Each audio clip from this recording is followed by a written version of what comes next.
Halo, selamat pagi semuanya. Salam sejahtera, salam sehat untuk semua yang sudah bergabung di webinar kita hari ini, meskipun secara virtual, tapi tentu saja ini sudah semangat. Tadi saya sudah melihat itu pesertanya 281. Wow. Bahkan juga ini yang tadi sudah halo-halo antar sesama peserta ya. Ada yang kalau dari Jakarta banyak, tapi lucunya ini banyak juga nih yang datang dari luar daerah. Ada yang bergabung di sini semua ya. Ada yang dari Jambi tadi. Halo, yang dari Jambi, ada dari Bandung, dari Depok, tuh dari Palembang tuh. Kemudian juga ada yang dari Bogor ya. Ini yang kayak dari Bandung, terus udah gitu dari Bogor, dari Tangerang. Kemarin pilkada ya. Kemarin pilkada. Jadi semoga semuanya tuh lancar. Untungnya saya tidak mendengar ada sesuatu perselisihan ketika penyelenggaraan pilkada kemarin. Ini berarti semuanya memang sudah generasi berkarakter Pancasila. Amin. Sesuai dengan topik webinar kita pagi hari ini ya rekan-rekan semua. Jadi tentunya kami mengucapkan terima kasih untuk antusiasmenya sudah bergabung di sini secara virtual, dan tentunya ini adalah persembahan dari Pusat Penguatan Karakter Kemendikbud. Saya Fiba Tuta. Seperti bisa dilihat saya nggak sendirian. Ada Mbak Roslina Vera Uli, Magister Psikologi ya. Jadi beliau ini adalah seorang psikolog anak, remaja dan keluarga. Dan rupanya kita satu alma mater. Ternyata ya. Iya, jaket kuning UI Depok. Iya bener. Tapi beliau S2, saya jadi cuma S1 saja. Jadi Mbak Vera ini S1, S2-nya di Universitas Indonesia, jurusan psikologi. Sampai saat ini tentunya masih sangat aktif sekali. Banyak hal yang dikerjakan oleh Mbak Vera, dosen, ya, kemudian juga menjadi dosen tamu Universitas Tarumanegara. Kemudian Mbak Vera ini banyak sekali menulis buku tentang psikologi, antara lain Teenager 911 ya, terus cerita cinta, iya bener, Ugly Duckling lah, iya, Love Cold and Ugly Duckling, yang juga itu tuh Discovering Your Black, ya, Discovering Your Black Box. Nah itu betul Mbak Jadi Rivi. total udah berapa Mbak Vera bukunya? Ya, lagi nulis yang ke-6, masih baru 6 sih, nggak sedahsyat yang lain, tapi lebih banyak. Di luar yang 6 itu ada banyak kolaborasi dengan profesor atau penulis-penulis lain sih ada. Waduh, itu. S2, S1 ternyata kita kerjanya bareng tuh sekarang. Ya seru kan? Jadi nggak perlu, bukan tentang S1, S2 atau S3-nya. Iya. Yang penting ya, berkarakter. nanti karyanya karena punya karakter khas. Iya betul sekali. Nah, Mbak Vera ini tentunya juga hadir di sini karena beliau itu paling oke deh kalau dijadikan narasumber berbagai acara, kemudian sudah menjadi juga konsultan film layar lebar, pengasuh acara di berbagai media cetak dan juga elektronik nih teman-teman, dan praktek mandiri di Wisma 46 dan di Rumah Sakit Pondok Indah untuk tumbuh kembang. Gitu ya. Betul. Nah, Mbak Vera, ya. Ini kan kita tahu ya bahwa visi misi Presiden Republik Indonesia adalah mewujudkan Indonesia maju yang berdaulat, kemudian mandiri, berkepribadian, melalui terciptanya pelajar Pancasila yang memiliki iman yang baik, kemudian bertakwa kepada Tuhan Yang Maha Esa, berakhlak mulia, kemudian juga berkebinekaan global, bergotong royong, kreatif, bernalar kritis, mandiri. Nah, ini adalah dimensi-dimensi yang selanjutnya memang sekali lagi disebut sebagai profil pelajar Pancasila. Nah, tapi Mbak Vera dan juga rekan-rekan semua di sini ya, sesi kita kali ini tentunya akan fokus membahas tentang nilai berakhlak mulia. Ya, berkebinekaan global dan bergotong royong. Nah, untuk lebih jauhnya seperti apa supaya kita semua bisa menjadi ya profil pelajar Pancasila, ini kita pingin mendengarkan langsung dari Mbak Vera apa yang perlu dilakukan. Silahkan. Nah, saya secara khusus nih, ya atas permintaan Mbak Ivi dan KIS FM tentunya bersama dengan Pusat Karakter dari Kemendikbud, ya. Saya udah nyiapkan nih materi khusus untuk Anda semua yang hari ini sudah hadir. Ya hampir mencapai 300 orang. Yuk, ya kita beri aplaus dulu. Thank you so much. Terima kasih ya. Lihat, saya menggunakan kadang-kadang bahasa Indonesia, bahasa Inggris, ya, bukan mau sok-sokan, tapi kita mampu menghargai budaya-budaya lain. Sebetulnya. Yuk kita cek ya, ada apa di sini. Cek slideshow saya, nanti share buat teman-teman yang mungkin hari ini belum berkesempatan. Kita lihat. Judulnya aja generasi berkarakter Pancasila. Betul. Jadi ada beberapa part yang ingin kita pahami di sini. Ada karakter yang ingin kita pahami, ada Pancasila yang juga kita ingin pahami.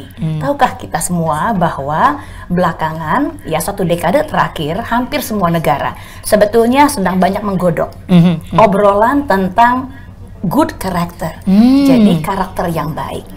Nah, mengapa karakter yang baik ini penting, terutama untuk dimasukkan di agenda-agenda pendidikan? Ya, jadi untuk pelajar nih sasarannya. Namun sebetulnya kalau kita bicara di sekolah saja nggak cukup. Nah, saya punya slideshow buat Anda. Kita lihat yuk. Di halaman ini, Anda akan lihat, Anda temukan di slideshow saya berikut. Ya, bahwa ternyata good character berdampak pada apa? Perkembangan kemajuan diri, ya, di mana perkembangan dari kemajuan diri ini wujudnya dalam bentuk karir yang sukses, performa akademis yang baik. Contoh, ya nggak usah jauh-jauh. Kita ketemu Mbak Ivi, saya sering banget ketemu Mbak Ivi. Terakhir dengan Kementerian Olahraga waktu itu ya, Menteri Olahraga. Kemudian sekarang dengan Kementerian Pendidikan dan Kebudayaan. Ya ada banyak MC sebetulnya, ya di seluruh Nusantara. Namun selama sekian dekade, jadi 1 dekade lebih terakhir ini, hampir 2 dekade malah sebetulnya, Mbak Ivi selalu ada gitu. Artinya apa ya? Apakah pendidikan saja cukup? Apakah keterampilan MC saja cukup? Atau ada satu yang Mbak Ivi miliki yang nggak dimiliki oleh orang lain? Apa itu? Good character. Nah, yang mana good character? Asik diajak kerjasama, mampu berempati, mampu menjiwai posisi orang lain lagi dalam posisi yang bagaimana, bahwa narsumnya lagi cemas, lagi khawatir misalnya ya, mampu. Nah, ini semua adalah karakter-karakter yang baik, good character. Betul. Jadi punya good character, nanti kalau Anda lihat di slideshow saya di sana, itu bisa bikin orang jadi punya kesempatan untuk maju lebih pesat daripada sekedar skills yang dia punya. Nah, kalau saya tuh suka bilangnya gini loh Mbak Vera, kadang-kadang talent and skill will put you on the top, but only attitude-nya penting, will make you remain at the top. Jadi tetap berada di puncaknya. Ya, top of the top itu adalah permainan dari karakter. Apakah hanya demikian yang sebagai dampak dari good character? Karena kita paham dulu ya. Ya. Nah, ternyata kalau punya good karakter yang baik. Nah, apa itu karakter yang baik? Nanti kita akan bahas. Nah, kalau punya good karakter, ternyata kita juga berpotensi untuk terhindar dari berbagai masalah psikologis, ya. Iya, karena good karakter kan. Jadi kita nggak berpusat pada negatif karakter, sifat-sifat yang buruk, ya, yang julid, yang sukanya nyebar hoax, iri, dengki, gitu kan. Enggak, kita jauh dari itu. Sehingga impactnya apa? Kita terhindar dari masalah-masalah psikologis, terhindar dari masalah perilaku yang bawa senggol bacok, nggak bisa gitu, karena kita punya good character. Ya, bahwa ketika ada orang bergerombol, sekaligus ya ngambil yang bukan haknya misalnya gitu kan, nggak bisa karena punyanya good character. Jadi nggak ada masalah perilaku seperti colong mencolong itu nggak mungkin muncul. Ya, mampu menghargai orang lain, jadi nggak mungkin secara sosial tiba-tiba betul-betul sukanya memfitnah orang lain atau kemudian menjelek-jelekan orang lain di sosial media, itu enggak mungkin karena kita punya good character. Dan yang paling penting terakhir, good character itu related dengan kesehatan fisik, ya, jadi nggak cuma mental aja, fisik dan mental, karena punya good character adalah salah satu ciri orang yang bahagia, sejahtera mentalnya. Nah, jadi ini kenapa penting. Jadi mau kita kembangkan nggak? Kita lihat slide saya berikut ini. Nah, di sini kita akan lihat. Ya, sayangnya tim kita ternyata lagi seru banget kayaknya mendengarkan ya. Jadi apa yang bisa kita kembangkan? Nah, yuk kita lihat lagi berikutnya. Silakan berikutnya. Ternyata di Indonesia nggak usah jauh-jauh. Good character itu bangsa kita udah punya, Mbak Ivi, turun-temurun. Ya, karena kita punya berbagai karakter berbudi pekerti luhur yang diturunkan dan disarikan dalam bentuk karakter Pancasila. Nah, itulah karakter Pancasila. Kita kenalan dulu dengan karakter Pancasila ya Mbak Ivi. Ya, tadi Mbak Ivi udah sebutin sebetulnya. Ada 6, yuk kita kenalan dulu yuk. Kita lihat satu ini slide-nya. Jebret. Next-nya, yuk kita ke next slide teman-teman biar bisa. Nah, jadi kalau Anda perhatikan di sana, biar saya dibantu dengan alat saya saja. Nah, ini dia nih, sudah. Ini karakternya. Jadi karakter Pancasila itu yang disebut sekarang ya, kalau dari Kemendikbud ya, adalah profil pelajar Pancasilanya. Basisnya apa? Tentu ketuhanan. Berarti kalau kita berbasis ketuhanan, akhlak kita mulia dong. Betul. Akhlak yang mana? Pada saat beragama, pada saat menghayati diri sendiri, akhlaknya positif, berhubungan dengan orang, berhubungan dengan masyarakat, akhlaknya muncul tuh, akhlak mulianya. Ada berkebinekaan, mampu ngargain orang lain. Ada bergotong royong, maksudnya gini, kita mampu yang namanya nggak sekedar berkompromi, ya, tapi tadi berkolaborasi. Kalau kompromi kan half win, ya, dia half win. Kalau kolaborasi, you win, I win. Jadi misal hari ini kita kerjasama nih bareng-bareng, ya, Mbak Ivi win, saya win, Anda yang join pun jadi win gitu, dapetin sesuatu yang sifatnya positif dan betul-betul edukatif. Kalau kreatif yang mana? Mampukah kita berpikir punya gagasan yang orisinal? Mampukah kita punya karya yang orisinal, yang nggak niru-niru orang lain, karena kekayaan lingkungan kita tuh keren ragamnya. Jadi sebetulnya ada banyak aspek-aspek yang bisa digunakan untuk berpikir secara kreatif, ya. Nah, nalarnya kritis, mampu nggak kita nganalisa? Dari analisanya sehingga nanti mampu nyimpulin, mampu ambil keputusan-keputusan. Jadi tahu bahwa dari analisa Anda ini kayaknya beritanya hoax deh, sehingga Anda menyimpulkan kayaknya mesti dihentikan. Sehingga perilaku Anda tepat, bahwa Anda ngambil keputusan tidak akan mengedarkan hoax misalnya. Ini adalah kemampuan bernalar kritis. Sama satu lagi terakhir adalah kemandirian. Apa itu kemandirian? Ya, dia mampu mengelola dirinya sendiri. Nah, punyakah kita karakter-karakter seperti ini? Kita lihat yuk. Nah, apa yang bisa kita lakukan? Bagaimana cara mengembangkannya? Sahabat-sahabat lihat di halaman berikut ini yuk. Nah, jadi ya, kalau Anda lihat di sana, ternyata kita kan punya kepribadian nih, aspek kepribadian itu yang paling bawah cuma nggak kelihatan ya. Jadi kalau ada anak, dia punya kepribadian nih. Nah, kepribadian ini kan kumpulan dari trait-trait yang menentukan kita berlakunya gimana, mikirnya gimana, emosi kita akan seperti apa. Nah, kepribadian ini ada yang bawaan, itu yang disebut dengan temperamen. Mungkin Mbak Ivi sering dengar gini, temperamennya introvert, extrovert gitu ya.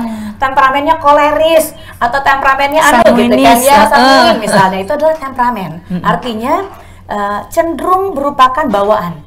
Ya, bawaan secara genetis, jadi diturunkan. Jadi kalau kita cenderung introvert, coba lihat papa mamanya jangan-jangan cenderung introvert, atau keluarga besarnya, coba lihat. Nah, kalau karakter, kalau temperamen tadi bawaan, karakter itu hasil bentukan lingkungan. Nah, karakter yang baik, good character, ya, pusatnya pada saat kita memahami good character adalah anak atau individu berlatih what to do, bukan what not to do.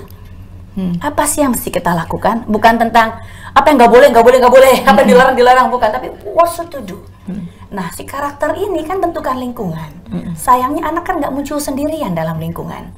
Anak tumbuh dalam keluarga. Nah, itu dia, dari individu yang warnanya hijau, jadi lihat lingkaran-lingkaran yang warna-warni. Ini adalah pendekatan sistem ekologi dari Bronfenbrenner. Sebetulnya namanya hilang di sana karena terlalu ke bawah tadi tulisannya. Jadi pendekatan sistem ekologi dari Bronfenbrenner. Nanti teman-teman lihat, ternyata anak dipengaruhi oleh family. Family juga dipengaruhi, anak ini saling memengaruhi. Keluarga nanti dipengaruhi oleh lingkungan.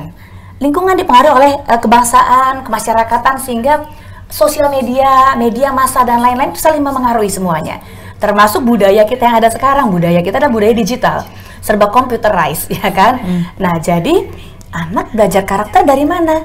Dari melihat apa yang dia saksikan di ibu bapaknya, dari melihat apa yang dia review dari lingkungan, dari paparan-paparan sosial media, mass media. Makanya saya senang kalau kita obrolannya sehat kayak begini, Mbak Ivi. Jadi kita kasih contoh yang baik buat anak. Nah, sekarang kita akan lihat ya. Yuk kita lihat gimana prosesnya. Kita lihat di slide berikut ini. Nah, yuk. Nah, ini ternyata untuk berkembang karakter itu nggak bisa diajarin gini ya nak, jadi kamu mesti punya karakter yang berbudi pekerti luhur ya, karakter Pancasila ya, kita adalah Pancasilais, nggak bisa gitu Mbak Ivi. Ya contoh deh di rumah, ya Mbak Ivi kan punya 2 anak perempuan tuh ya kan, siapa yang paling peka sebetulnya secara emosional hatinya? Yang nomor 2 yang umurnya 10 tahun, 10 right? tahun Ya namanya sekarang adalah Zivanka. Dua-duanya anak-anak perempuan ini sama-sama perempuan, selisih usianya nggak banyak. Namun ternyata ada salah satu nanti yang lebih peka, meskipun salah satu nanti lebih peka secara emosional, lebih sensitif, ya, lebih peka secara emosional. Namun dua-duanya mampu kan sebetulnya untuk menampilkan good karakter di rumah, karena jangan-jangan ada sosial modelnya. Siapa sosial modelnya? 70% anak dari perilaku-perilaku dan good karakter yang dia punya, dia tiru dari orang tuanya. Bukan cuma sekedar teman cuma 44% kok. Guru cuma 41%. Jadi jangan GR bahwa anaknya udah disekolahin good karakter pasti hate, 70%-nya adalah di rumah. Ya, extended family hanya 38%. Soalnya sering dikirim ke eyangnya ya gitu. Hanya 38%. Ya. Aduh kita khawatir, dia suka BTS nih atau suka drama Korea misalnya. Gak usah khawatir, itu hanya sekitar 19% saja gitu. Jadi dampaknya banyak dari orang tua. Kita adalah sosial modelnya anak, karena kita yang diidolakan oleh mereka, kita yang dianggap punya power, kita yang dianggap kompeten sama anak-anak waktu mereka kecil. Sekarang kita lihat yuk, jadi gimana cara mengembangkan good karakter ini. Sebelum nanti kita ngobrol-ngobrol ya Mbak Ivi, tanya jawab dengan Mbak Ivi dan teman-teman di sini. Yuk kita lihat slideshow terakhir saya berikutnya. Nah ini dia, jadi dari mana ya mulainya?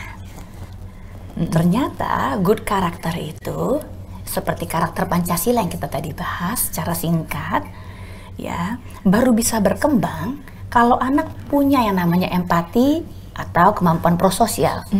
Jadi empati itu dia peka, bisa membayangkan dirinya dia dari bisa membayangkan orang lain dengan sudut pandang yang lebih betul-betul dia paham nih, oh ini orang lagi sedih, ini orang lagi ini itu empati namanya. Jadi dia punya kepekaan untuk memahami apa yang orang lain rasakan.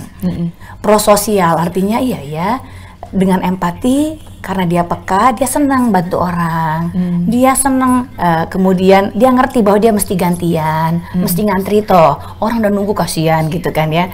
Dia ngerti kalau ada ibu hamil kasihan kalau ngantri dari awal, dia kan ibu hamil duluan atau nenek-nenek yang senior citizen duluan gitu kan ya. Nah, dari mana empati ini berkembang? Ternyata empati adalah wujud dari kematangan emosional. Jadi anak yang cerdas emosional, yang matang secara emosional, baru mampu menampilkan empati. Jadi nanti baru mampu menampilkan karakter yang good karakter tadi. Lah, jadi gimana cara ngembangin empati dan prososial dong? Tadi kita udah bahas niru dari orang tua, salah satunya betul. Itu salah satu aspek belajar dari orang tua dengan meniru. Ada lagi yang bilang dikasih kesempatan dong untuk menunjukkan good karakter, betul, dikasih kesempatan dan dipuji. Tapi ada satu yang nggak boleh lupa. Anak baru matang secara emosional dan mampu berempati kalau terpenuhi kebutuhan-kebutuhan akan kasih sayang dan emosinya sejak masa kanak-kanak di rumah. Itu ada gambar rumahnya. Jadi penuhi kebutuhan kasih sayang di rumah sehingga anak berkembang secara emosional, cerdas secara emosional, tumbuh empatinya. Saat anak tumbuh empatinya, dia mampu menampilkan aksi-aksi yang prososial, aksi-aksi yang baik, aksi-aksi yang nyata baiknya. Itu yang dimaksud dengan akhlak yang baik. Akhlak dengan berbasis Pancasila. Ya, demikian. Iya. Tapi ini menarik deh. Aku tuh kemarin nonton film di streaming ya, judulnya tuh kayak Hillbilly Elegy. Ini sambil sebelum aku mau cerita dulu tentang film itu, aku mau ingetin dulu nih, mumpung inget nih ya, buat teman-teman semua yang sudah bergabung di sini, bahwa nanti kita punya sesi Q&A kan. Jadi silakan kalau misalnya mau bertanya ke Mbak Vera, nanti bisa mempergunakan chatroom itu. Silakan ajukan pertanyaan-pertanyaan di sana. 5 pertanyaan terbaik bakal berkesempatan untuk mendapatkan hadiah voucher Rp250.000 ya. Jadi ditunggu untuk pertanyaannya. Ini menarik banget deh. Jadi ternyata rumah nih. Jadi semuanya harus kembali lagi ke rumah, ya kan? Mulainya dari rumah. Dan mulainya dari rumah. Nah, tadi tuh sedikit aku udah singgung ada satu film yang baru-baru ini aku tonton. Nggak tahu deh nih teman-teman udah pada nonton apa belum ya. Soalnya kan kita di masa apa yang sangat menantang ini apa-apa nonton. Iya. Jadi kita di rumah ya, jadi akhirnya banyak tontonan. Tapi kalau apa namanya kalau aku sendiri ini sukanya nih nonton film-film dokumenter tuh paling tertarik. Terus ada satu film yang inspired by true story. Judulnya Hillbilly Elegy. Hillbilly Elegy. Oke. Jadi filmnya ini tuh cerita nyata gitu tentang jadi dia kayak orang Amerika yang tinggalnya itu tuh bener-bener seperti di desanya di Amerika lah, yang mana semua orang saling mengenal. Kemudian keluarga tuh masih tinggal deket-deketan. Jadi kayak misalnya di daerah di sebelah masih sini guyup ya, masih guyup, masih gitu guyup. kan. Jadi nenek di situ apa pokoknya semuanya deket lah ya. Nah cuman yang menjadi masalah ini adalah nih di film tersebut rupanya si anak ini, jadi kan ini 3 generasi nih Mbak Vera. Jadi anak ini rupanya melihat role model orang tua rumahnya yang berantakan. Jadi kayak ibunya tuh ternyata suka minum-minuman keras gitu kan. Nah terus ternyata ibunya kenapa begitu juga karena melihat dari Kayak neneknya. bener bisa tertebak ya, Iya. bisa tertebak. Nah cuma cerita ini menjadi menarik karena si anak ini kemudian ditarik sama neneknya yang berupaya agar anak ini tidak terpengaruh. Jadi neneknya yang bypass lah untuk bisa mengurus dan segala macam. Terus ada satu kata-kata yang menarik adalah saya ingin memutus ini semua, jadi saya harus pergi dari sini gitu. Jadi dia berusaha lagi mencari untuk bagaimana supaya dia karakternya itu bisa lebih baik lagi untuk bisa memutus itu. Jadi emang bener ya ternyata orang tua. Lihat tadi kita udah sharekan tadi ada info yang tadi hasil dari data ya penelitian.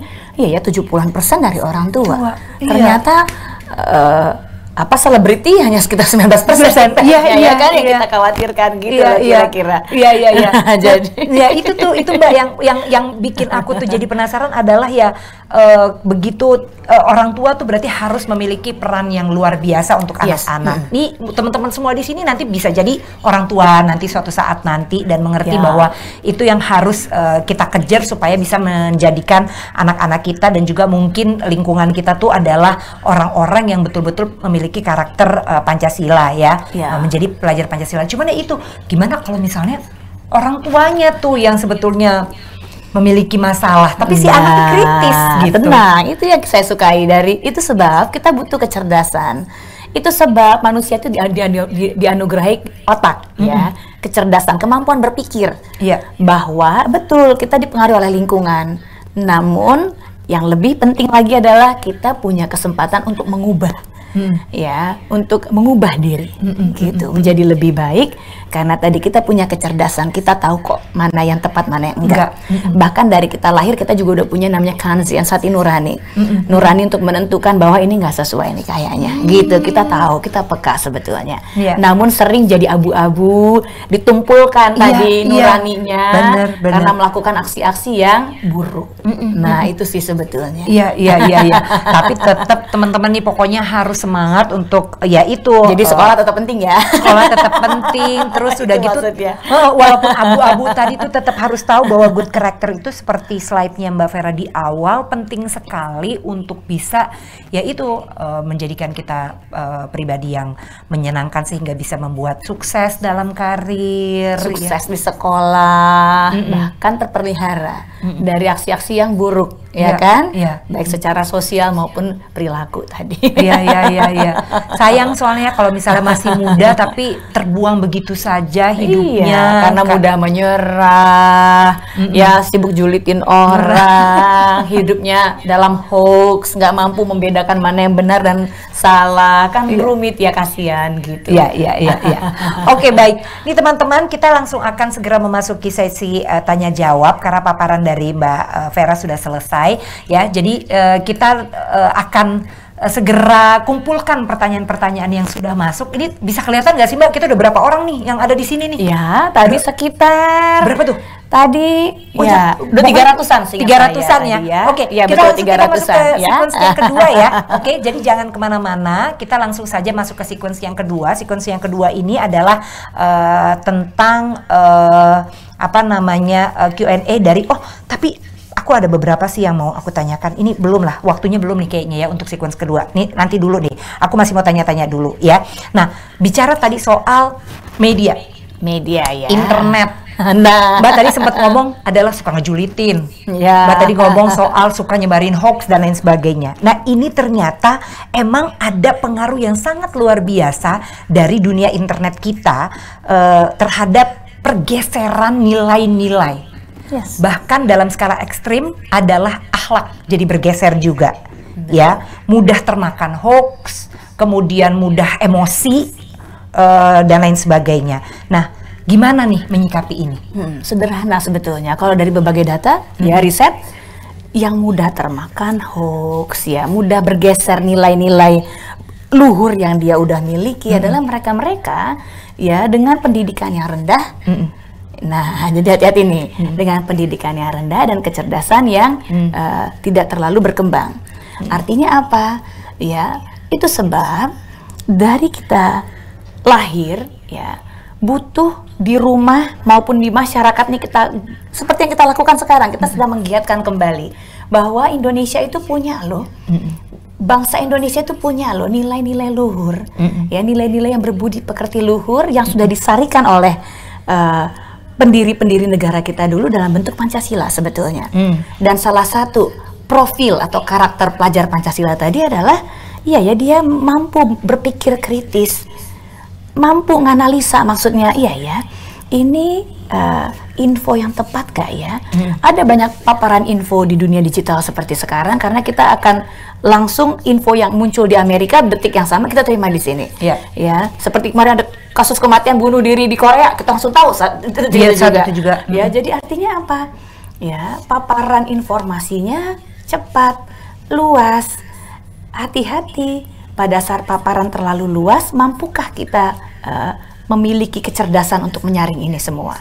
Atau jangan-jangan kita terbawa arus dan punya kecemasan untuk tidak update secara informasi. Jadi ada kan fear of gitu kan ya, ketinggalan info gitu ya. Nah, jadi apa yang bisa kita lakukan? Yuk bantu diri dan sekitar untuk terdidik dengan melibatkan aspek-aspek karakter Pancasila di dalamnya tadi. Berpikir kritis yuk gitu. Punya empati yuk.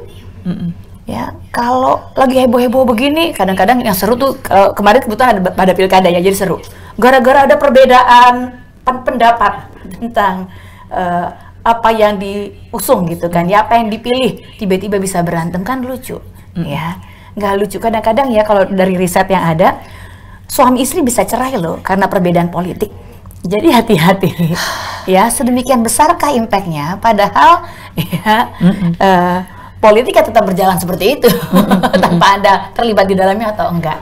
Jadi mulai jeli melihat apa ya dampaknya terhadap Anda ya. Jadi ada step-stepnya tuh sebetulnya Anda bisa lihat kok di kementerian di Keminfo ya, selain di Kemendikbud ya, tentang how to untuk bisa terhindar dari hoax. Tapi yang pasti secara psikologis yuk benahi dulu yuk edukasi kita, cara berpikir kita, latihan berpikir kritis, oke? Latihan tuh berpikir kritis teman-teman, karena kan memang untuk Bapak Ibu, rekan-rekan semua yang sudah bergabung di sini memang sulit ya di masa dimana semua informasi bisa kita dapatkan dengan sangat mudah, cuma tinggal tek udah langsung dapat informasinya, terus bisa lihat dari sosial media yang ini udah punya itu, kok kita belum, keluarga kita tuh masih segini-segini aja, kok yang itu udah liburan kita belum, segala macam. Nah ini nih yang suka menjadi hal-hal yang bisa merusak tujuan supaya bisa mendapatkan karakter yang oke tadi itu ya kan. Betul. Nah makanya itu yang perlu berpikir kritis bahwa ya kadang-kadang belum tentu loh apa yang terlihat itu betul-betul nyata. Exactly.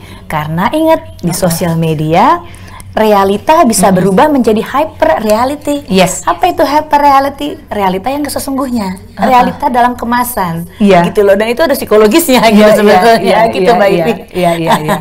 Nah, ini menarik juga karena tadi sudah memberikan contoh tentang pilkada atau perbedaan pendapat ya, yang bahkan tadi Mbak Vera tuh dalam ekstrimnya tadi tuh sempat bercerita bahwa ada juga loh suami istri bisa berpisah karena masing-masingnya itu punya pilihan yang berbeda, perbedaan pandangan politik atau misalnya calon yang mau dipilih. Bisa kayak gitu teman-teman.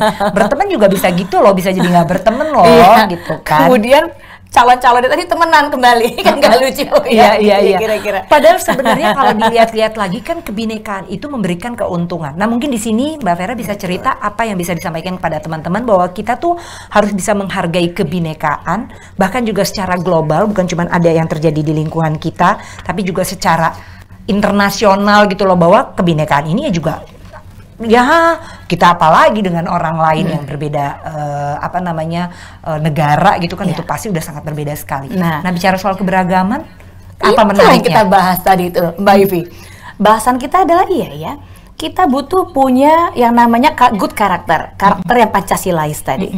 Basisnya sebetulnya tuh berkembang menjadi good karakter atau karakter Pancasilais, kita lebih dulu punya empati nih. Udah punya empati belum? Yang menggambarkan kecerdasan emosional. Ya, bahwa ketika kita merasa bahwa kita benar, orang lain juga bisa benar loh di kadar yang sama. Bahwa ketika kita mengira bahwa wah, agama kita yang paling benar nih gitu, agama orang lain juga benar buat mereka, itu kan empati sebetulnya. Kita mampu berempati nggak? Bahwa ternyata agama itu ya satu. Di Indonesia kita mengakui kok ketuhanan yang Maha Esa. Itulah sebetulnya karakter yang berwujudnya dalam akhlak beragama. Itu dibahas kok di Kemendikbud. Anda boleh nanti lihat ya slide tadi yang saya share dalam ketuhanan yang Maha Esa yang berkarakter ketuhanan. Semua orang yang percaya sama Tuhan ya mereka meyakini kebenaran agamanya masing-masing. Jadi agamanya untuk dirinya masing-masing. Orang yang punya empati akan mampu. Ya nggak nuduh-nuduh, wah agamanya dia jelek, agama gue paling benar gitu. Suku gue paling tinggi nih rasnya. Itu sukunya suku remah-remah rengginang misalnya, yang nggak bisa gitu kan. Ya ini receh nih pendapatnya, pendapatnya oke, nggak bisa. Semua orang ketika kita mampu berempati, kita mampu menghargai orang lain. Nah ini nih yang basisnya tadi kenapa harus ada good karakter. Kenapa good karakter ini butuh kita kenalkan kembali. Latihannya di mana? Di rumah. Berempati. Ya, jadi ketika si ibu lagi sibuk banget ya, lagi ngangkat-ngangkat belanjaan, baru pulang dari pasar, papanya yang asik-asikan lagi lihat handphone ya, akan segera ibu pulang kasihan, bantu. Jadi ayahnya menunjukkan ayahnya punya empati. Ayahnya turun tangan. Ya, ayah dan ibu beda pendapatnya. Ayahnya mendengarkan dulu pendapat ibunya. Oke, ya benar juga sih gitu. Pahami juga dari versi ayahnya sehingga anak belajar melihat, oh papa mamanya bisa bekerja sama toh. Papa mamanya saling menghargai ya. Papa mamanya mereka bisa saling betul-betul berempati bahwa dua-duanya sama-sama benar kok gitu. Jadi bisa win-win yang tadi kita bahas. Aku tuh nangkep banget, ini berarti jelas banget, clear banget setelah penjelasan dari Mbak Vera bahwa ya kan akhlak tuh macam-macam ya. Akhlak kepada Tuhan yang Maha Esa, berakhlak kepada sesama manusia, akhlak kepada alam, akhlak bernegara. Nah menanamkannya tuh adalah di rumah dengan memiliki dulu empati. Kalau kita sudah memiliki empati, ya kita bisa memahami perasaan orang lain gitu kan, memahami kesulitan orang lain, mau untuk bisa membantu dan lain sebagainya, pasti ya akhlak itu bisa tercipta gitu. Baik, nah ini kembali nih aku juga kepingin tanya nih ya soal ini menarik sekali tuh adalah gimana ya caranya untuk kan anak-anak nih nggak suka dilarang-larang, gitu ya. Anak-anak tuh nggak pengen dibatas-batasin gitu loh ya. Cuman dengan banyaknya ya itu tadi pengaruh dari sana sini segala macem gitu loh. Kadang-kadang misalnya kayak gini nih, kita tahu kita nggak suka sama temennya anak kita, misalnya karena karakternya mungkin karena teman itu harus dipilih, harus dipilih. Teman harus dipilih. Sama seperti buah aja kita pilih kok, telur kita pilih kok. Temenan butuh dipilih, betul. Cuman kadang-kadang ada kan anak-anak dengan sifat ya atau karakter, aku nggak tahu deh itu namanya apa, yang dia tuh nggak mau dilarang dulu, gitu. Nggak mau dilarang dulu, itu bagaimana tuh? Karena memang dalam menanamkan karakter yang kita approach atau metode yang kita pakai adalah what to do, bukan what not to do loh. Pada saat kita melarang-larang itu lagi versi what not to do. Jangan ini ya, jangan itu ya, what not to do. Bukan itu pendekatannya. Pendekatannya adalah what to do. Jadi kalau kita pengen anaknya bermain dengan anak-anak yang dengan good karakter, ya coba review anak kita. Kemarin dia bisa main dengan si Boy misalnya. Hai nak, kemarin kamu main dengan si Boy itu asik tuh, Boy anaknya baik ya gitu.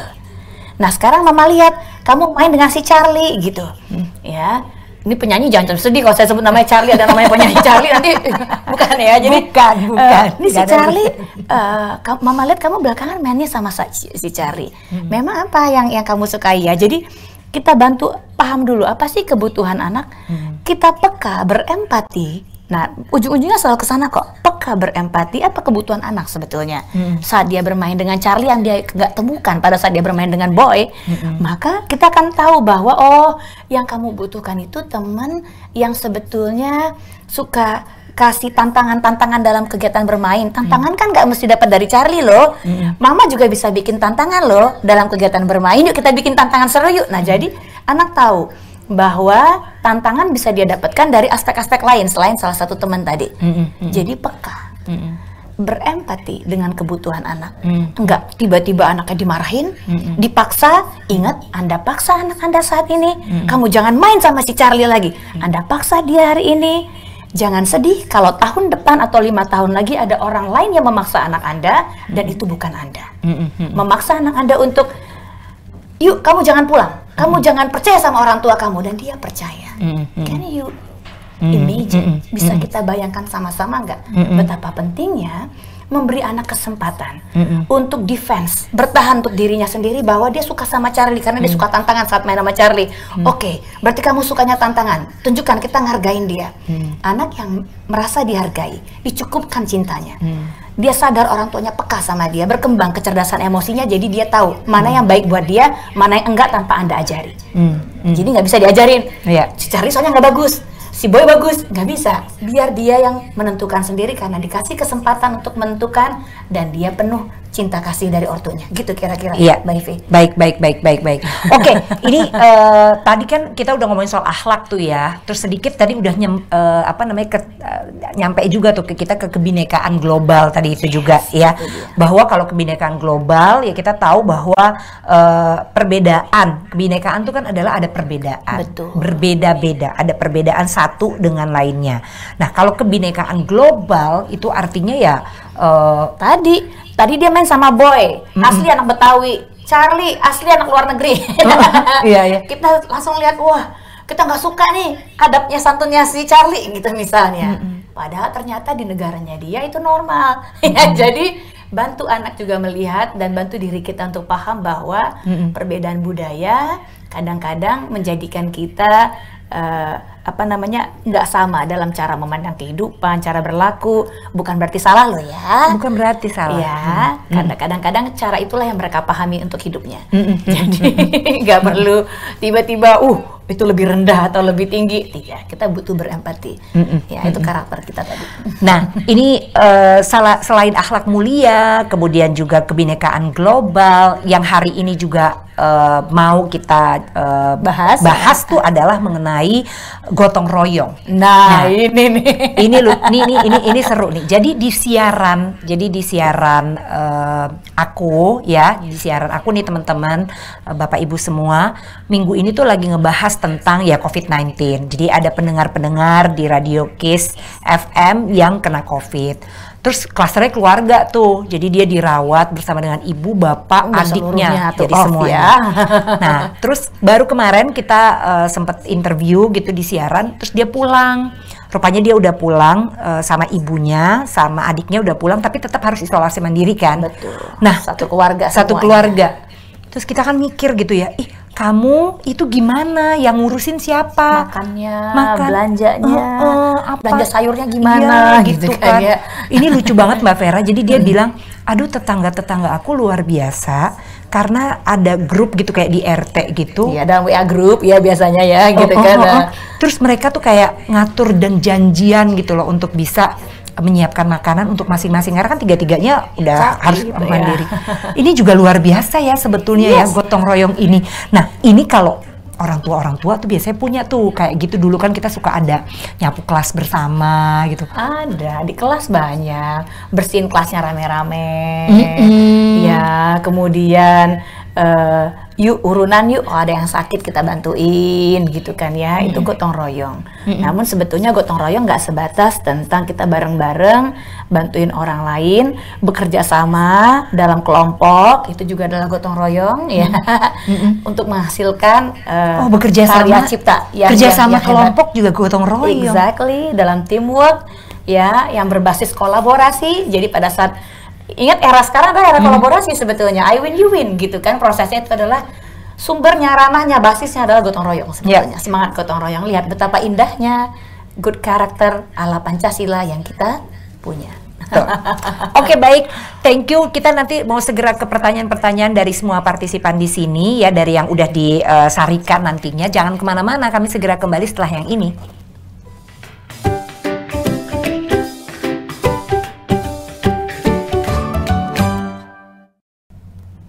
Halo, kembali lagi bersama kami berdua di sini. Ada Mbak Vera, ada saya Ivi Batuta. Kita di webinar Generasi Berkarakter Pancasila. Nah, teman-teman, ini kita aja tadi lagi ngobrol berdua, udah banyak nih pertanyaan yang masuk ya. Tapi ini sebetulnya kami yakin sekali karena memang ini menarik sekali untuk membahas mengenai ini, dan sekaligus juga nih kita sudah tahu nih siapa saja yang mau kita tanyakan kepada Mbak Vera. Tapi buat teman-teman juga simak baik-baik ya, karena memang ini untuk 5 penanya terbaik akan berkesempatan memenangkan voucher belanja masing-masingnya Rp250.000. Baik, langsung saja kita ke pertanyaan pertama. Ada Putri Nabila Hasan. Selamat siang Bu Vera, saya ingin bertanya, dalam mewujudkan generasi berkarakter Pancasila harus melibatkan 3 peran, yaitu peran keluarga, peran sekolah, dan juga peran masyarakat. Bagaimana bila salah satu peran tidak berkontribusi dalam mewujudkan generasi berkarakter Pancasila tadi? Nah, itu kayaknya mirip tuh sama yang tadi aku bilang ya, film Hillbilly Elegy yang ternyata keluarganya sendiri sebenarnya yang dalam tanda kutip sebagai gitu kontributor utama gitu kan ya. Iya. Nah, silakan dijawab lagi, Mbak. Nah, ingat tadi lingkaran-lingkaran yang saya share dari Bronfenbrenner tentang ekologi sistem, ya sistem ekologi, bahwa individu dipengaruhi nggak cuma oleh keluarganya, masyarakat, budaya, pendidikan, ya, tapi juga oleh dirinya sendiri. Bahwa individu bahkan sejak lahir ada loh. Tadi kan saya sebutkan aspek dari karakter yang baik ini kan sebetulnya basisnya adalah kemampuan berempati, yang berbasis, yang berasal muasalnya dari kematangan emosional. Namun ternyata pada saat bayi-bayi baru dilahirkan saja, ternyata mereka sudah punya empati loh.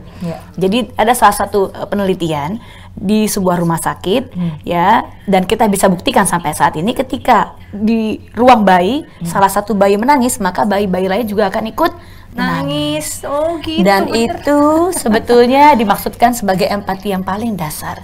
Nanti berkembangnya melalui proses. Nah, sayangnya ketika ada yang broken, ada yang rusak, ada yang dysfunction, ada yang disfungsi ya di keluarganya atau di masyarakatnya, tinggal di, misalnya dia tinggalnya, keluarganya udah nggak berfungsi, tinggalnya di lingkungan yang kumuh misalnya, tidak banyak yang pengangguran, kemudian melakukan aksi-aksi kejahatan dan narkoba misalnya. Lah, jadi gimana dia dapat aspek yang baik? Ya tadi dia sendiri punya ya kecerdasan itu berpikir. Nah, didukung oleh satu lagi, ini peran pemerintah juga besar, pendidikan. Dan saya senang Kementerian Pendidikan Kebudayaan saat ini berusaha menyasar segala macam ya ranah untuk bisa menyampaikan isu tentang karakter Pancasila ini ke berbagai lapisan masyarakat. Jadi tenang, kita dapat kok paparannya. Ya, manusia juga punya kecerdasannya. Gak usah kecil hati, itu sebab nanti ya takdir itu meskipun sudah ada suratan takdirnya, kita yang mengupayakan. Jadi itu sebabnya ya, makanya kita juga suka melihat tuh kadang-kadang kalau misalnya ada mungkin seseorang berada dalam keluarga yang kayaknya dysfunction gitu, tapi tetap aja dia bisa kok berprestasi. Tetap sukses, ternyata berprestasi karena tadi ada dia kecerdasan, ada pendidikan, Anda bisa keluar dari liang manapun gitu. Iya, makanya itu yang penting tuh adalah kita mau terus mengejar pendidikan ya. Begitu kita tahu bahwa mungkin saja keluarga kita tidak seperti yang kita harapkan, atau kita berada di lingkungan yang mungkin tidak seperti kita harapkan, kita harus bisa mampu berpikir kritis untuk mencari pendidikan terbaik. baik, bagaimana itu mengupayakan segala macamnya gitu. Atau ikut webinar seperti ini, Iya, benar. gratis kok dari kementerian. Iya. Jadi apa namanya, saya tuh mau cerita sedikit ya. Papa saya tuh ini loh sebatang kara loh teman-teman. Jadi dia lahir nggak punya bapak, nggak punya ibu, nggak punya kakak, nggak punya adik, gitu. Ya, bayangkan. Terus dia kan tinggalnya di Bukit Tinggi, terus oper. Jadi ini bayi merah, oper. Keluarga. Dari sini ntar keluarga nggak mampu, oper sini, opernya nyampe ke Jakarta. Wah, hebat. Dari ke Jambi. Tapi buktinya adalah ya beliau, maksudnya almarhum ayah saya itu buktinya bisa sukses, karakternya baik, padahal sempat hidup di pinggir jalan. Maksudnya tidak memiliki rumah yang sepertinya tuh lengkap dengan kasih sayang kedua orang tuh, ya bagaimana dia sebatang kara ya. Tapi buktinya bisa ya karena ada berpikir kritis itu ya. Dan satu, keyakinan akan ketuhanan yang Maha Esa, bahwa ada yang sayang sama kita lebih dari apapun. Iya. Ya. Tuh teman-teman. Sel sperma terbaik ketemu sel telur terbaik menjadi satu individu yang jumbo gitu kira-kira ya paketnya. Iya. Oke, baik. Nah sekarang ini ada dari Elsa Varian Sicilia ya, pertanyaannya seperti ini, Bu. Bagaimana ya caranya mengenalkan pendidikan karakter Pancasila kepada anak usia toddler? Soalnya terkadang anak usia toddler ini membutuhkan pengenalan yang dibalut kreativitas. Oh keren nih pertanyaannya. Mohon tipsnya. Toddler berarti umurnya 2-3 tahun ya. Anak umur 2-3 tahun kita kenali dulu karakter profilnya. Profilnya apa ya? Mereka sedang baru aja menguasai kemampuan berbahasa. Berkembang kemampuan bahasa artinya berkembang kemampuan berpikirnya. Itu sebab mereka lagi dalam tahap di mana dia lagi mengembangkan keakuannya, the self-nya. Ini keakuannya nih. Jadi lagi nggak bisa tuh disuruh-suruh terlalu diajari, karena dia akan bilang no. Enggak, dia punya caranya sendiri karena sedang mengembangkan egonya. Ya, nah, gimana cara mengenalkan karakter Pancasila? Ingat tadi ya tentang what to do, bukan what not to do. Ya. Nah, sementara anak-anak lagi bilang begini, ayo kita main yuk. Aku nggak mau main, aku maunya sedang mau tidur aja. Dia bilang, ayo tidur. Aku lagi nggak mau tidur gitu ya. Anak umur 2-3 tahun. Mereka lagi nguji. Dia lagi mau mengembangkan self-nya, egonya. Nah, apa yang bisa Anda lakukan? Ya, tentu jadi orang tua butuh kreatif. Saya suka kalimat itu ya. Kita butuh ngebalut secara kreatif. Namun kita paham dulu yuk bahwa anak lagi mengembangkan self-nya, dirinya, keakuannya, egonya. Bantu dia untuk berkembang. Dengan cara apa? Yuk kita kasih opsi-opsi. Opsi-opsi ini yang bikin dia nanti kreatif. Ya, bukan tentang bahwa warna merah dicampur dengan warna kuning jadi orange, ya. Tapi untuk bisa jadi warna, misalnya gini, warna orange itu gradasinya ada apa-apa aja ya. Itu adalah berpikir kreatif, ya. 1 tambah 1 sama dengan 2. Berapa tambah berapa sama dengan 2 itu kreatif. Berpikirnya divergen, luas. Jadi Anda bantu anak Anda ketika dia bilang aku lagi nggak mau mandi. Oke, kamu maunya mau apa saat ini? Ya, karena setelah itu kamu akan mandi. Atau dibalik, kamu akan mandi dulu, setelah itu kamu bebas. Nah, kamu pengen bebas, mau ngapain? Nah, jadi kita beri dia alternatif dan opsi. Ingat, jangan dipaksa-paksain ya. Ingat, kita paksain sekarang, ayo mandi. Buka bajunya sekarang. Dia takut sama Anda. 5 tahun lagi ada yang bilang sama dia, buka bajunya sekarang, dan dia nggak bisa defense. Dia nggak bisa bilang enggak. Karena Anda nggak pernah punya kasih kesempatan dia untuk bilang enggak. Besok dia akan patuh pada siapapun tanpa punya kesempatan untuk bilang tidak karena nggak pernah dilatih. Self-nya, egonya, keakuannya untuk juga berkembang untuk bilang iya atau tidak di saat-saat tertentu. Oke? Ya. Senyamannya Bu, yang penting kasih dia opsi, oke? Supaya dia tetap seperti kayak dapat pilihan, misalnya gini, yuk mandi, aku lagi nggak mau mandi. Oke, lagi nggak mau mandi, ya jadi mau mandinya nanti di jam. Angkanya geser sedikit di sini apa di sini, sebetulnya sebenarnya jamnya sama. Kita hanya atau gini, oke, mandi yuk, tapi akunya mau, oke, kita kasih mandi, mau mandi pakai, nggak usah diajak mandi yuk, tapi gini, mau mandi pakai sampo atau nggak pakai sampo hari ini, jadi nanti aja pakai samponya di sore hari. Nah itu kan pilihan, itu kreativitas. Iya. Anak belajar. Iya, karena memang itu skill juga loh ya. Kalau bicara soal pendidikan karakter Pancasila tadi yang dengan rupa-rupa segala macam, mulai akhlak, gotong royong, kebinekaan global dan lain sebagainya, ya itu sebetulnya adalah penting bagi dari aku dengar dari Mbak Vera itu adalah ketik skill anak dilatih untuk memutuskan saja. ya, berpikir kritis. Berpikir kritis itu sudah secara itu pendeknya adalah dia akhirnya membuat keputusan, ya. Tapi secara panjangnya dia berpikir kritis, gitu. Yang akan membuat dia nanti kedepannya mampu berpikir kritis. Tapi ya kreativitasnya tadi dari ya kita lihat aja apa yang sedang dia lakukan. Kalau dia bilang enggak, kita ya kasih pilihan-pilihan. Ya sebetulnya pilihannya kita nentuin. Kita yang nentuin. Bener. Kita kasih pilihan-pilihan. Yang akhirnya ya, dan dia juga tidak sadar bahwa sebenarnya kita sudah mengajarkan. Betul. Gitu. Wah, keren banget nih obrolan kita nih pagi hari ini. Kalau mamanya cerdas segini sih gampang ya. Oke, kita lanjut lagi ke pertanyaannya dari Nadia Nandadita ya. Selamat siang Bu Vera, saya Nadia dari Bogor. Saya ingin bertanya kepada Bu Vera bagaimana semestinya ke depannya ini saya sebagai orang tua memperhatikan persoalan wawasan kepada anak saya agar siap mental menghadapi generasinya. Implementasinya seperti apa? Wawasan. Ya. Berat kan pertanyaannya, padahal simple kok. Tadi segala sesuatu dimulai dari rumah. Jadi rumah yang seperti apa ya? Rumah yang penuh kasih sayang. Rumah yang penuh kasih itu yang seperti apa ya? Inilah yang nanti mematangkan anak secara emosional, yang bikin dia mampu berpikir kritis, punya empati, ya, mampu bersosialisasi dengan tepat. Ini semuanya cukup, ya, untuk membangun good character yang berbasis Pancasila. Tinggal tambah pendidikan dan skills. Jadilah individu yang mau di S1 atau S2 tetap ngumpulnya bareng di sini. Persis seperti Mbak Ivi dan saya, ya. Kita beda jurusan. Kita beda pendidikan. Ya, saya psikologi, Mbak Ivi dulu basisnya sastra, namun kita bertemu di tempat-tempat yang tepat, gitu. Jadi artinya dimulai dari rumah dulu, oke? Siapa yang memulai? Anda bukan via obrolan. Ya, obrolan itu nanti ada diskusinya memang. Di anak-anak usia sekolah dasar ke atas atau usia remaja boleh kita diskusi. Tapi sebelum itu, anak belajar dengan melihat Anda. Pastikan. Jadi papa mama cermati perilaku kita dulu ya.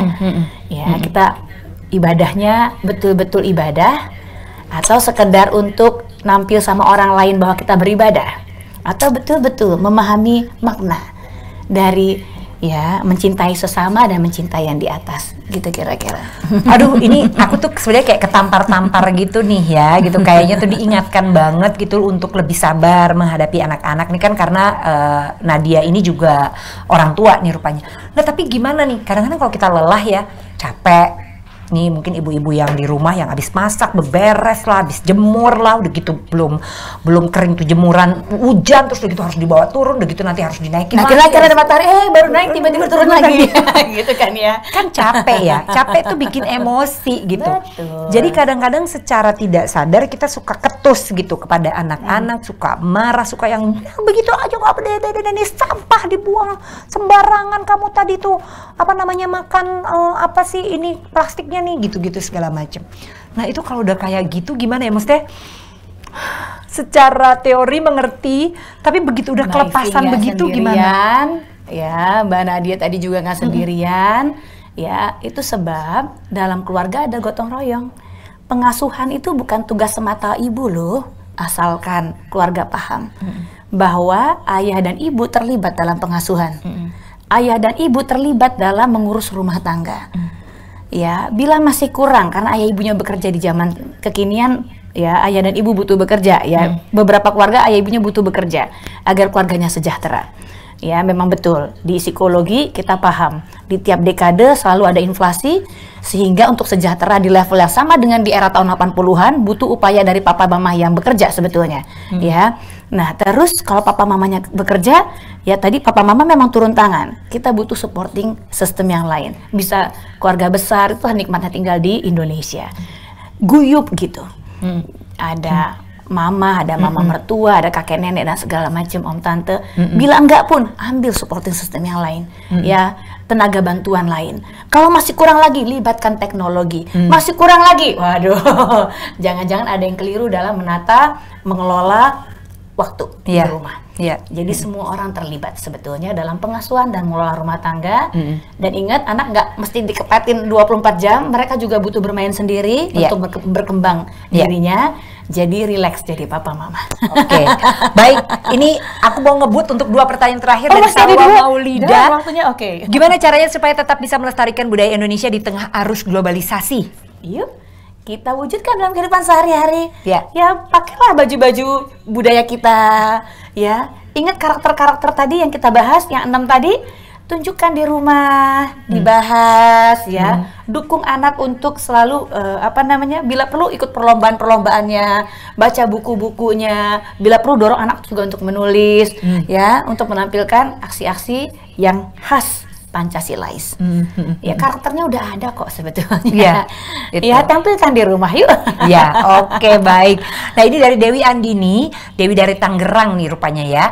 Jadi mau nanya, kalau karakter orang tua sudah terlanjur kurang baik dan si anak sudah menjadikan si orang tua ini role model. Role ya, bukan dulu ya, role model tapi ya. Suatu ketika si orang tua ini ingin berubah. Nah, tapi ya cara merubah si anak menjadi lebih baik lagi gimana ya Mbak? Sementara karakter si anak udah terlanjur terbentuk kurang baik.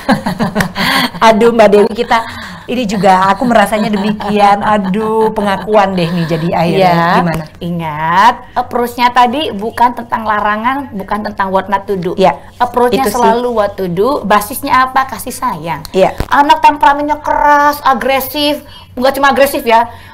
Sekaligus langsung dia cenderung untuk melakukan kekerasan, violence gitu ya. Tapi ketika Anda approach-nya pakai sayang, empati, anak mana sih yang tidak akan belajar untuk mengubah dirinya?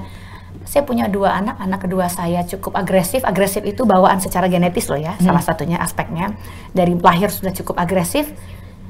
Di umur 3-4 tahun dia mulai berubah. Jadi nggak seagresif sebelumnya dan relax, happy. Kita ubah ya, lingkungan yang penuh kasih sayang, peka gitu loh. Respect, hargai perbedaan dengan anak. Ngobrol dengan anak pakai respect loh, jangan anak diharapkan jadi anak tetangga, kasihan ya. Respect, hargai anak, itu cukup sebetulnya. Yes, aduh ini benar-benar kalau misalnya aku bisa simpulkan sih dari obrolan hari ini, ya kalau misalnya kita ingin, kan ini adalah tentang generasi berkarakter Pancasila ya, yang ingin sekali dicapai atau ingin dipahami oleh teman-teman dan juga termasuk saya dan Mbak Vera adalah bagaimana bisa menciptakan generasi pelajar yang memiliki akhlak yang mulia, kemudian juga memiliki kemampuan untuk bisa bergotong royong dan pemahaman terhadap kebinekaan global. Sebetulnya ya tadi tuh semua bisa dimulai dulu dari rumah. Ya, orang tua mencontohkan kepada anak-anak. Mencontohkan ya. Jadi bukan dalam bentuk verbal yang hanya menasehati. Itu tidak ada tadi sama sekali dibahas. Tapi betul-betul memberikan contoh. Begitu ya, Mbak ya. Memberikan contoh, dan memberikan contohnya itu bukan yang what not to do, tapi what to do. Jadi apa yang harus dilakukan. Jadi kalau misalnya memang sudah dilihat dia melakukan yang seharusnya tidak boleh dilakukan, ya kita berikan contoh apa yang seharusnya dilakukan. Exactly. Itu. Bukan jangan main internet, tapi belajar yuk. Gitu. Jadi ya gitu. Jadi langsung ya kalau dari tadi tanya implementasinya seperti apa? Implementasinya seperti itu ya. Dan kemudian bagaimana kasih sayang tadi ya. Kemudian bagaimana kita bisa dengan kasih sayang, dengan kita memberikan respect kepada anak-anak atau kepada orang-orang di sekitar lingkungan kita, itu juga sebetulnya sudah bisa langsung memberikan contohnya ya. Contoh, sehingga dari contoh ini bisa timbul cara berpikir kritis, bisa timbul orang-orang yang memiliki empati ya, dan ya akhirnya terbentuklah generasi pelajar Pancasila. Betul sekali. Yeay. Thank you banget. Ini semua yang bertanya juga sangat luar biasa, banyak sekali, tapi memang kami ucapkan selamat kepada Putri Nabila Hasan, Elsa Varian Sisilia, Nadia Nandadita, Salwa Maulida, dan Dewi Andini yang mendapatkan masing-masingnya voucher belanja sebesar Rp250.000. Keren, Rp250.000. Selamat ya. Yes.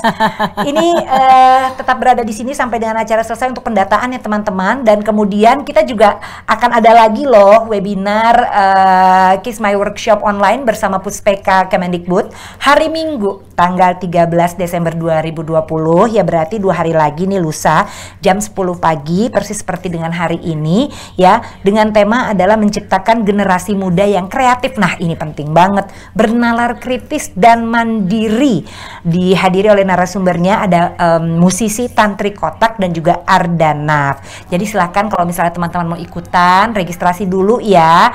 Registrasinya itu sudah ada di kolom chat, nanti silahkan teman-teman lihat, dan juga bisa ada tuh di bio Instagramnya KIS 95,1 FM 95,1 FM tuh ya, @KIS 951 FM tuh akun Instagramnya KIS ya. Oke teman-teman, terima kasih untuk semangatnya. Kita mau foto bareng dulu sebelum tutup benar-benar ya. Marilah kita buka videonya teman-teman biar kita bisa foto. Udah kebuka semuanya, ini pesertanya banyak sekali. Thank you. Udah yuk kita mau beberapa kali ya, mau beberapa halaman. Oke, kita mulai dulu dari halaman pertama. Marilah kita foto. 1, 2, 3. Smile. Everyone. Lagi, itu Dian udah senyum, Risa juga. Duh, kemudian di sana, Mbak Adriela, Gina, ya. Arshel, Filio, kita senyum lagi. 1, 2, 3 ya. Trisni, Rizky, Nova, Firda. Terima kasih Oke, ya, satu udah kali join lagi ya, yuk. Mbak Ninda, Diana. Vinta, yuk senyum lagi ya. Patrick, Agnesia, 1, 2, 3. Shiva, Jasmine, thank you. Terima kasih juga. Terima kasih. Terima kasih. Baik teman-teman. Yes. Mbak Vera, thank you so much. Sama-sama Mbak Ivi. Sehat selalu. You too ya. Yes, amin. Sampai saat ini alhamdulillah masih sehat ya. Alhamdulillah. Keren. Teman-teman juga ya di rumah ya. Sehat, semuanya salam sehat sekali lagi. Kita berjumpa di hari Minggu 13 Desember 2020 jam 10 sampai dengan jam 11 ya bersama Pusat Penguatan Karakter Kemendikbud. Sampai jumpa. Bye. Makasih ya udah join.